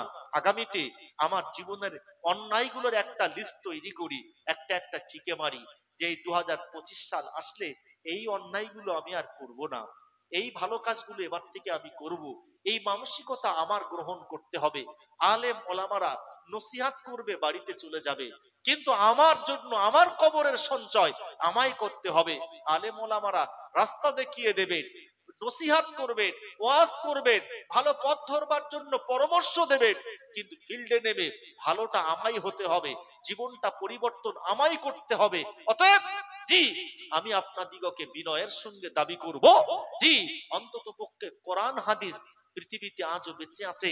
ওই কোরআন হাদিসের নজির ধরে আলেম ওলামারা যে পরামর্শগুলো গ্রহণ করে, যে পরামর্শগুলো দেয়, প্রদান করে, ও পরামর্শগুলো আমি আপনি গ্রহণ করে আমার জীবনটা সাজাই। আমাকে জান্নাতে যেতে হবে। আমি উম্মতে মুহাম্মাদি, আমি যদি জাহান্নামে যাই তো আমার জন্য এত বড় লজ্জাজনক আর কিছু হতে পারে না। কিয়ামতের দিন সেদিন নবী যদি, আমি নবীর কাছে যখন যাব, কিয়ামতের দিন নবী যদি আমায় চিনেও যদি বলে দূর হয়ে যা, সেদিনের মতন দুর্ভাগ্যের বিষয় আর কিছু হতে পারে না। কিয়ামতের দিন নবীজি হাউজে কাউসার নিয়ে থাকবেন। হাউজে কাউসার, এক ফোঁটা পানি কিয়ামতে কোথাও থাকবে না। একটাই পানীয়ের ব্যবস্থাপনা, হাউজে কাউসার। যে হাউজে কাউসারের মালিক আমার আল্লাহ আমাদের নবীকে বানিয়ে দিয়েছেন। সুবহানাল্লাহ। যে নবীজি আমাদের নবী হাউজে কাউসার নিয়ে থাকবেন। নবীজি বলেছেন আমার উম্মতেরা যখন আমার কাছে আসবে আমি তাদেরকে পিপাসা নিবারণ করবার জন্য হাউজে কাউসার পানি পান করব। বলেন না সুবহানাল্লাহ। সেদিন নবীজি বলেছেন আমার কাছে আসবে আমি তাদের হাউজে কাউসার পান করিয়ে তাদেরকে ধন্য করব। আমার প্রিয় নবী বললেন কিন্তু দেখা যাবে কিছু মানুষ তারা আসছে, আমিও কিছু মানুষ তারা আসছে হাউজে কাউসার পান করতে, আমি নবী চিনে ফেলবো যে এরা আমার উম্মত। আমি নবী চিনবো, তারাও চিনবে যেই হলো আখিরি জামানার নবী আসবে। এরপরে ফারিস্তারা মাঝখানে আড়াল করে দেবে, মাঝখানে আড়াল করে দেবে ফারিস্তারা। আল্লাহর নবী বলবেন উম্মতি উম্মতি, ও ফারিস্তারা ওরা আমার উম্মত আমার উম্মত, কেন আড়াল করছো? সম্মানিত ঈমানওয়ালা মুসলমান মনে রাখুন আমার আল্লাহ পাকের নবী যখন বলবেন উম্মতি উম্মতি, ও ফারিস্তারা ওরা আমার উম্মত, আমার কাছে আসছে পানি পান করতে, কেন আড়াল করা হচ্ছে? আল্লাহর ফারিস্তারা বলবেন ও আল্লাহর নবী, ও নবী আপনি মনে রাখুন আপনি পৃথিবীতে যে ইসলাম রেখে এসেছিলেন এই মানুষগুলি সেই ইসলাম নিজেদের জীবনে পালন করেনি, ইচ্ছা মতো জীবন সাজিয়েছিল, আপনার দেওয়া বিধান জীবন সাজিয়ে আজ কিয়ামতে আসেনি, এরা আসছে আপনার কাছে পানীয় পান করতে। আমার নবীজি তখন বলবেন দূর হয়ে যা দূর হয়ে যা, ও হতভাগা তোরা আমার উম্মত হওয়ার পরেও আমার রেখে আসা দিনটাকে তোদের জীবনে ধারণ করতে পারলি না, তোরা নিজেদের মন মতো ইবলিসের দেখানো রাস্তা গ্রহণ করেছিলিস, দূর হয়ে যা তোরা আমার থেকে আমার কাছে আসিস না। ও ঈমানওয়ালা মুসলমান কিয়ামতের কঠিন দিবসে, সেই দিবসে আমাকে আপনাকে যদি নবীর কাছে যাওয়া থেকে অন্তরায় ঘটিয়ে দেওয়া হয় তার মতো লজ্জাজনক অধ্যায় আর কি হতে পারে? আমি নবীকে যতই ভালোবাসি দাবি করি না কেন, আমার নবীর আদর্শ যদি আমার আপনার ভিতরে না থাকে, আমার নবীজির আদর্শ আমার জীবনে যদি বিদ্যমান না হয়, কিয়ামতের কঠিন দিবসে আমার কি হবে? ও ঈমানওয়ালা মুসলমান কিয়ামতের দিন আমার নবীজি আমার আপনার সুপারিশই করবেন। দয়ার নবী আমায় বললেন ও আমার সাহাবারা মনে রাখো কিয়ামতের দিনে ওই সমস্ত বান্দা বান্দীরা আমি নবী আমার সুপারিশ নেবার জন্য অগ্রগণ্য হবে, যে বান্দা বান্দীরা পৃথিবীতে পৃথিবীর জমিনে যে বান্দা বান্দীরা লা ইলাহা ইল্লাল্লাহ আল্লাহ ছাড়া কেহ নাই, আল্লাহ ছাড়া কেহ নাই এ কথা কায় মনোবাক্যে আন্তরিকতার সঙ্গে যে যত বেশি বলবে আমার সুপারিশ নেওয়ার দিক দিয়ে কিয়ামতের দিন তারাই বেশি অগ্রগণ্য হবে। একটু মন খুলে বলেন না সুবহানাল্লাহ। এই জন্য দুনিয়ায় কিয়ামতের দিন যেন আমার লাঞ্ছিত না হতে হয়, নবী যেন আমায় দূর দূর করে তাড়িয়ে না দেয়, তার জন্য আমি ইসলাম বিরোধী অপকর্ম না করে ইসলাম সম্মত আমার জীবনটা আমি সাজিয়ে তুলে আমার জীবনটা সাঙ্গ করে কবরে যাব, এবং আমি বেশি বেশি পরিমাণ লা ইলাহা ইল্লাল্লাহ আল্লাহ ছাড়া কেউ নেই এ বাক্য নবীজি বলেছেন আফদালুল কালিমা, পৃথিবীতে যত বাক্য আছে সব থেকে শ্রেষ্ঠ বাক্য সেটি হলো লা ইলাহা ইল্লাল্লাহ, আল্লাহ ছাড়া কেউ নেই। বলেন না সুবহানাল্লাহ। অতএব ওই কালমা আমরা যে যত বেশি তিলাওয়াত করব ততই কিয়ামতের দিন নবীজির সুপারিশি পাওয়ার দিক দিয়ে আমি আপনি অগ্রগণ্য হব। এজন্য সদা সর্বদা চলতে ফিরতে উঠতে বসতে অজু বেঅজু সব হালে লা ইলাহা ইল্লাল্লাহ বলা যায় ওই জবানটা আমরা তৈরি করি। আমি মাঠে খাটা মানুষ, আমি বাজার করা মানুষ, সাইকেল চলা মানুষ, বাইক চলা মানুষ, আমি যে কাজই করি না কেন আমি ইচ্ছা করলে আমার কাজও হবে, জাবানও চলবে, জোরে জোরে চিৎকার করতে হবে না, শুধু মনে মনে বলবো লা ইলাহা ইল্লাল্লাহ আমার আল্লাহ ছাড়া কেহ নেই। আমি যতবার বলবো আমার আল্লাহ খুশি হয়ে ততবার আমার আপনার আমল নামায় 50টা করে সওয়াব দেবেন। বলেন না সুবহানাল্লাহ? আর মন খুলে বলেন না সুবহানাল্লাহ? সবাই মিলে পড়ি লা ইলাহা ইল্লাল্লাহ, লা ইলাহা ইল্লাল্লাহ, লা ইলাহা ইল্লাল্লাহ, লা ইলাহা ইল্লাল্লাহ, লা ইলাহা ইল্লাল্লাহু মুহাম্মাদুর রাসূলুল্লাহ। আল্লাহুম্মা সাল্লি আলা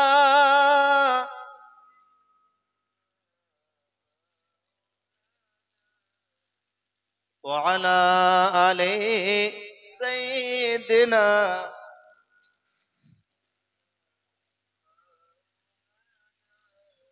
সুবহানাল্লাহ, আলহামদুলিল্লাহ, লা ইলাহা ইল্লাল্লাহ, সুবহানাল্লাহ, আলহামদুলিল্লাহ, লা ইলাহা ইল্লাল্লাহ।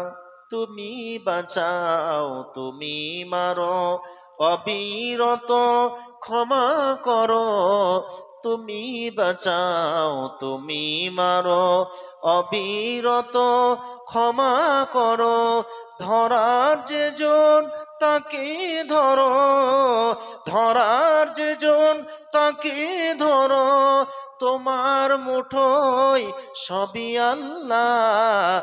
সুবহানাল্লাহ, আলহামদুলিল্লাহ, লা ইলাহা ইল্লাল্লাহ, সুবহানাল্লাহ, আলহামদুলিল্লাহ, লা ইলাহা ইল্লাল্লাহ। আল্লাহুম্মা সাল্লি আলা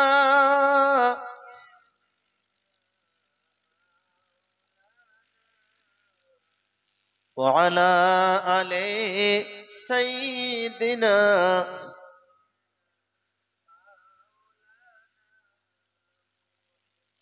ভাইরা আমার, বিদায় নেব। সময় সঙ্গী একেবারেই, জি, যে সময় নির্ধারিত একেবারেই নিকটে, আপনাদিগের কাছ থেকে বিদায় নেব।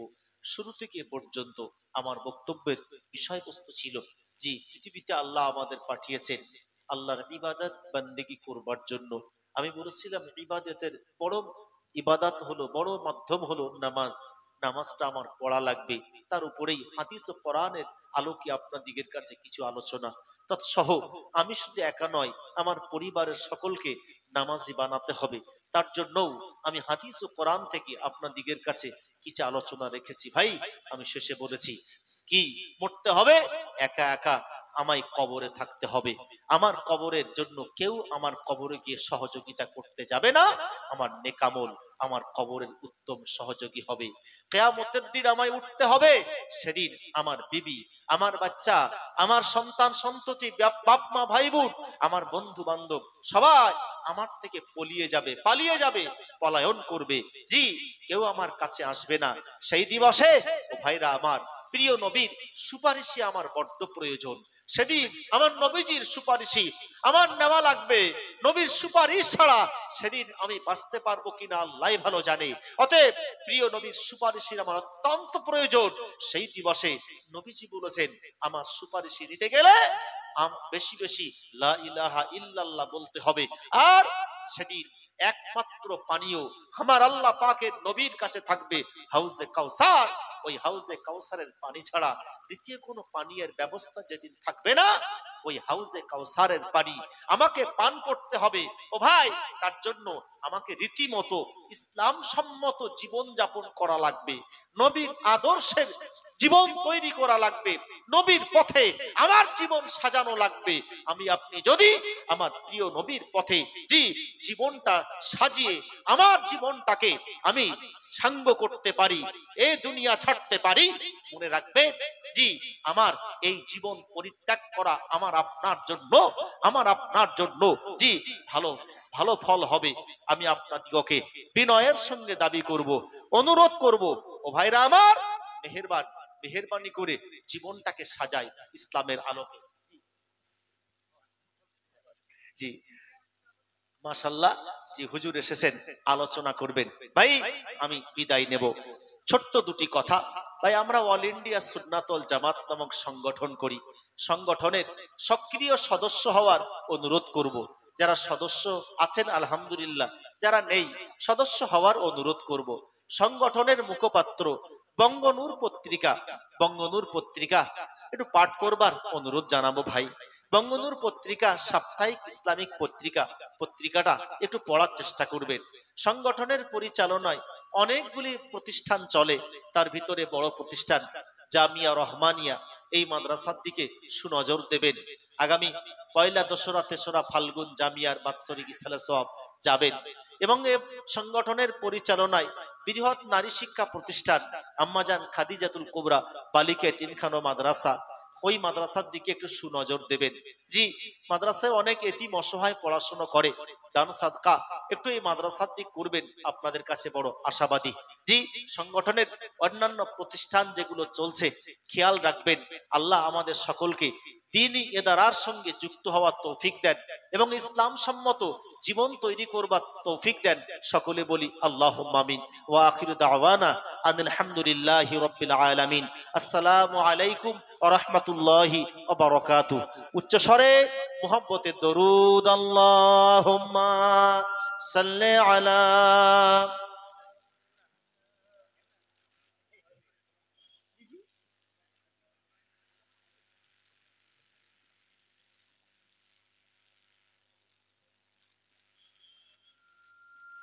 আমার গ্রামবাসী ভাই ও বাবাজিরা, আলহামদুলিল্লাহ, আল্লাহ পাক রব্বুল আলামিনের হুকুম আমরা সকলে ঈশার নামাজ আদায় করেছি। আপনাদের কাছে অনুরোধ করব যে